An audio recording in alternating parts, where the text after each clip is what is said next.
Olá, amigas e amigos. Eu sou Oswaldo Bertolino, jornalista do Portal Vermelho, escritor.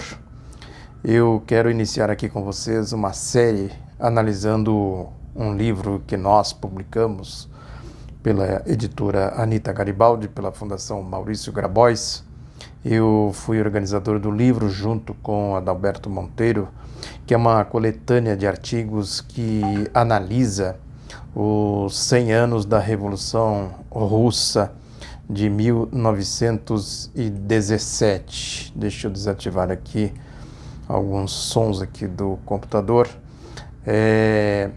Nós consultamos, fizemos uma pauta com especialistas em diferentes temas e produzimos esta obra. Eu quero começar pelo prefácio da presidenta do Partido Comunista do Brasil, a Luciana Santos. É um prefácio que eu considero importante para a gente entender o conjunto da obra e entender também o pensamento do Partido Comunista, do PCdoB, hoje, sobre a trajetória do centenário da Revolução Russa. Ela ocorreu pelo calendário antigo no mês de outubro, pelo novo calendário, o calendário adotado depois em novembro, mas é conhecida como a Grande Revolução de Outubro, ou seja, a Revolução de Outubro. E esta série que eu pretendo fazer aqui é no sentido de percorrer um pouco o pensamento desses especialistas sobre a Revolução Russa de 1917. A Luciana abre o seu prefácio dizendo que a Revolução é uma efeméride que vai muito além do fato propriamente dito. Aí ela explica que nela, na Revolução, está contido um processo histórico de conquistas civilizatórias, como o acelerado progresso social, as transformações políticas revolucionárias e a evolução científica, aspectos, segundo ela, essenciais do ideal socialista ressaltado nessa coletânea, neste livro. Aí ela explica o sentido da publicação pela Fundação Maurício Grabois e diz que há um legado, o subtítulo do livro, inclusive, é esse legado e lições da experiência socialista inaugurada com a Revolução de 1917. Aí ela comenta que desde então, como um caudal que se espalhou pelo mundo, o socialismo plasmou um ciclo que descortinou vastos horizontes para a humanidade. O livro mostra, diz ela, em um dos seus temas, que esta expansão ocorreu com revoluções, com as denominadas democracias populares no leste europeu e com as guerras patrióticas apoiadas por União Soviética e China, que em determinadas circunstâncias assumiram um caráter revolucionário, levando os comunistas ao poder. O exemplo mais conhecido é o do Vietnã. Ocorreu também a Guerra da Coreia, teve um pouco essa característica. Depois vai ter um artigo no livro explicando melhor isso. Diz ela, são experiências que se inscrevem como importantes feitos de muitos povos no curso do século XX. Aí ela diz que, em outro tema, o livro esmiuça a relevância da ciência para o desenvolvimento do socialismo soviético, um processo que ganhou capilaridade e densidade social, fazendo a União Soviética ingressar rapidamente nas fileiras das maiores potências industriais do mundo. Os avanços são considerados inigualáveis na história, diz ela. Houve o salto proporcionado pelas demandas da chamada Guerra Fria, logo após a Segunda Guerra Mundial, mas como o tema engloba a multiplicidade de aspectos da sociedade soviética, ele é abordado neste livro de acordo com as controvérsias que se estabeleceram com a inevitável conflagração ideológica entre dois universos políticos opostos, elucidando bem essa questão central da Revolução. Veja que ela coloca a questão do desenvolvimento tecnológico, que é uma questão básica de soberania, né? Ela coloca como uma questão central, né? Que é o grande problema aí dos países, né? Hoje nós estamos vendo essa guerra, né, movida pelo governo Donald Trump dos Estados Unidos contra a China, que tem a ver muito com essa questão da tecnologia, aí essa questão do 5G. Prossegue a Luciana dizendo que o tema transcendeu fronteiras e se inseriu em questões sociais determinantes para a evolução da sociedade soviética. Ela diz que o livro mostra isso ao falar da condição da mulher, já abordando um outro aspecto, né? Quer dizer, o avanço que a revolução tecnológica na União Soviética proporcionou, que teve, né, consequências também em outras esferas, e ela diz aqui da questão da mulher. Ela diz aqui que o livro mostra isso ao falar da condição da mulher alçada à categoria de prioridade máxima desde os primeiros momentos do poder soviético, do poder revolucionário. A rápida mudança ocorrida nessa condição se apoiou nas transformações materiais que possibilitaram a eliminação das odiáveis opressões existentes antes da Revolução. Essa é uma das mais importantes conquistas revolucionárias que não se limitou à geografia socialista, pois a expansão dos direitos femininos em âmbito mundial tem como nascente as notáveis premissas estabelecidas pelas mulheres soviéticas. Importante lembrar que as mulheres foram, assim, uma espécie de detonador do processo revolucionário na Rússia, né? Uma greve que teve, né? A participação das mulheres, enfim, e depois o desenvolvimento teórico. Mais na frente tem um artigo, ou mais de um artigo, salvo engano, que trata desse tema. Prossegue ela dizendo que os dilemas compõem uma importante parte do livro, a que analisa, né, os impasses da democracia soviética. Tema de grande complexidade e profundas reflexões marxistas, ele está no cerne da transição do capitalismo ao socialismo, por ser uma questão relacionada ao poder, fundamental em qualquer revolução. A questão do poder, como você exerce o poder, tem a ver com a democracia, tanto no socialismo quanto no capitalismo. Quer dizer, o conceito de democracia é relativizado conforme a classe que está no poder, conforme os interesses que uma determinada configuração de poder representa. Aí diz aqui, nesta obra, o assunto é esmiuçado desde as primeiras iniciativas para democratizar o Estado até a guerra ideológica, política e militar movida pelo capitalismo contra o socialismo.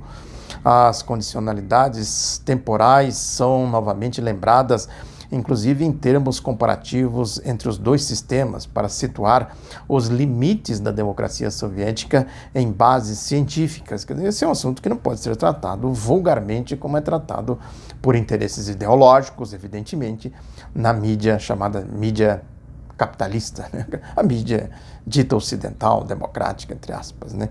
Ela prossegue ainda dizendo que talvez esse seja o tema de maior complexidade do livro, por entrelaçar variáveis cruciais dos processos históricos. É evidente, o poder, né, o exercício da democracia, a participação popular, o que representa um Estado, seja socialista, seja capitalista, precisa ser entendido no âmbito, evidentemente, da ideologia e, consequentemente, dos interesses políticos e econômicos.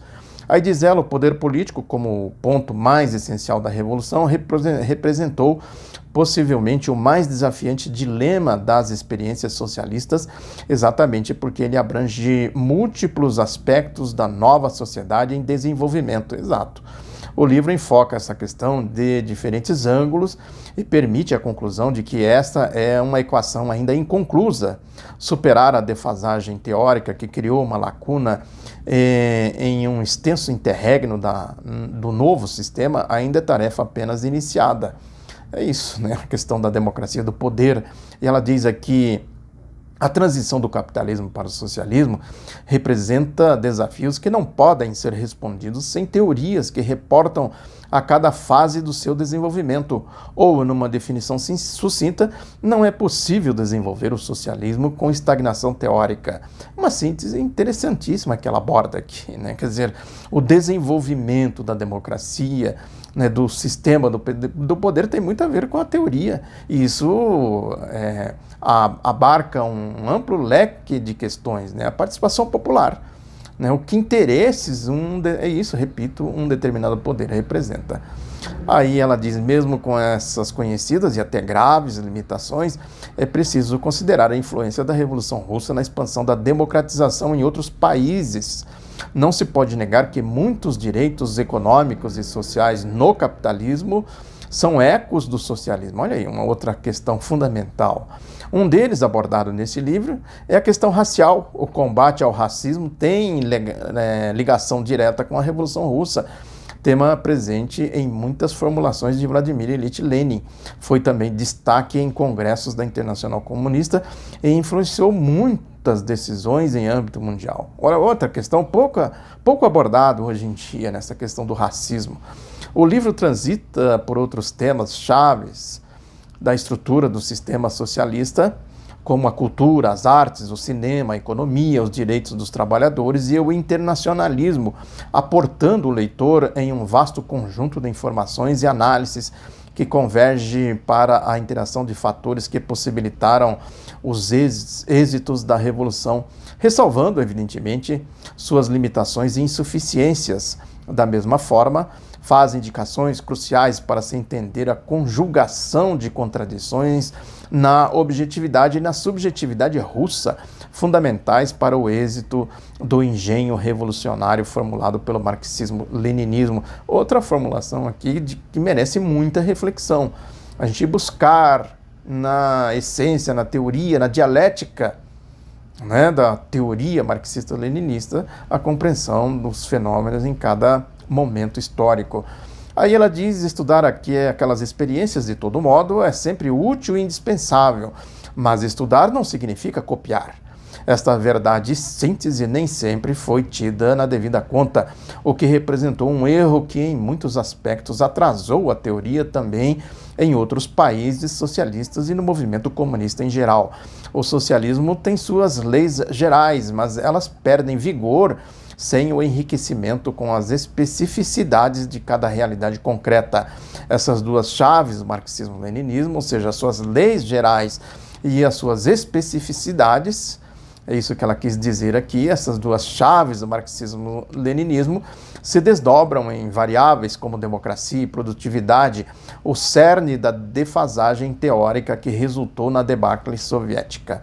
Aí ela diz: desde que Karl Marx teorizou criticamente sobre a Comuna de Paris e Lenin formulou e desenvolveu a teoria da revolução na época do imperialismo, pouco se produziu nesse terreno. Aí ela vai para o Partido Comunista do Brasil, o PCdoB. Ela diz: ao comemorar o centenário, o centenário da Revolução Russa, o PCdoB evoca seu legado e suas lições, lembrando que tem feito esforços no sentido de avançar na análise crítica das experiências socialistas para impulsionar formulações que inovem a teoria marxista.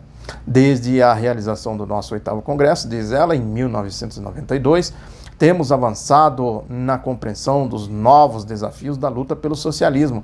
João Amazonas, principal ideólogo e construtor do PCdoB, deu inestimável contribuição nesse sentido ao deflagrar esse ciclo de esforço teórico, indicando a relevância de formulações estratégicas e táticas com a singularidade brasileira, superando a petrificada tendência de modelo único do socialismo. Sua análise no 8º Congresso sobre a crise do marxismo representou um ponto divisor no nosso pensamento programático, ao tocar nas causas profundas do fim do ciclo soviético. Essa é uma questão fundamental, o pensamento do João Amazonas. Eu acho que é ainda uma questão pendente para o PCdoB sistematizar isso, desenvolver, e estudar melhor, as formulações desse processo aí a partir do 8º Congresso. A Luciana diz aqui: a Amazonas também deu um passo inédito ao apontar uma fase de transição entre o capitalismo e o socialismo, reavivando e inovando aspectos determinantes do pensamento de Lenin sobre as etapas revolucionárias. Olha, ele foi buscar no Lenin a velha história das etapas do socialismo. A China tem dado lições importantes nesse sentido. O Lenin, a teoria do Lenin, da NEP, aquelas coisas bem conhecidas no processo de desenvolvimento do socialismo. Aí depois veio a guerra, toda a estagnação teórica, o pragmatismo da Guerra Fria, questões aí, enfim, que depois o livro vai desenvolver esse assunto. Aí, prosseguindo aqui, a Luciana escreve: a Amazonas também deu um passo inédito ao apontar essa questão aí do Lenin e tal. Suas conclusões, ainda no calor da onda contra-revolucionária que varreu o socialismo de Berlim à Sibéria, alicerçaram o PCdoB em sua caminhada de êxitos táticos desde então, ao proporcionar-lhe uma visão mais precisa dos meandros da luta social e política, em especial ao participar das vitórias e conquistas do ciclo de governos progressistas dos ex-presidentes Luiz Inácio Lula da Silva e Dilma Rousseff.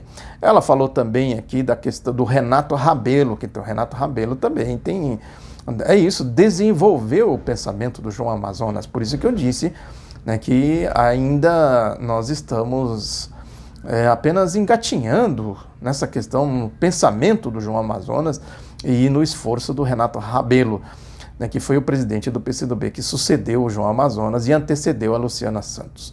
Aí ela diz aqui que o Renato Rabelo, igualmente um dos principais esteios do PCdoB, também foi inovador na formulação do nosso pensamento programático neste período. Seu pensamento tem o conteúdo das conclusões de João Amazonas, com quem conviveu por 3 décadas, como demonstra sua intervenção na 8ª conferência realizada em 1995, que aprovou o nosso programa socialista. Aí diz ela, aquele novo patamar teórico dos comunistas, segundo ele, o Renato Rabelo, emergiu das ideias e das resoluções do 8º Congresso, que aumentaram a nossa convicção de que precisávamos de um revolvimento inovador. Foi um movimento que despertou energias criadoras e proporcionou respostas práticas aos dilemas da realidade surgida com a crise do socialismo, constatou Renato Rabelo quando ele fez aquela intervenção na conferência de 1995. Mais tarde, diz Luciana Santos, Renato Rabelo disse que aquele processo resgatou a essência transformadora do marxismo, um salto de qualidade no pensamento estratégico do PCdoB. Saímos daquela prática de descrever o futuro socialista sem priorizar a abertura do caminho para se chegar a ele, destacou. Ou seja, o Renato Rabelo fala muito dessa questão, o ideal e o caminho. Você quer chegar, você tem um ideal, agora você tem que construir o caminho para chegar até o seu ideal. Um esforço que prosseguiu de forma intensa, prospectando ideias, inclusive fora do âmbito marxista, num esforço que Renato Rabelo chamou de nova luta pelo socialismo, escreveu a Luciana Santos. Também foi de sua iniciativa a atualização do programa socialista no 12º Congresso do PCdoB, realizado em 2009, fundada no conceito dos ciclos civilizatórios pelos quais o Brasil passou. Aí ela diz, são sínteses que revigoram o PCdoB substancialmente, ao mesmo tempo em que reafirmam sua essência revolucionária nascida sob a inspiração da Revolução Russa. Esse livro percorre essa simbiose, mostrando a evolução do pensamento dos fundadores em 1922 e o seu desenvolvimento nas décadas seguintes.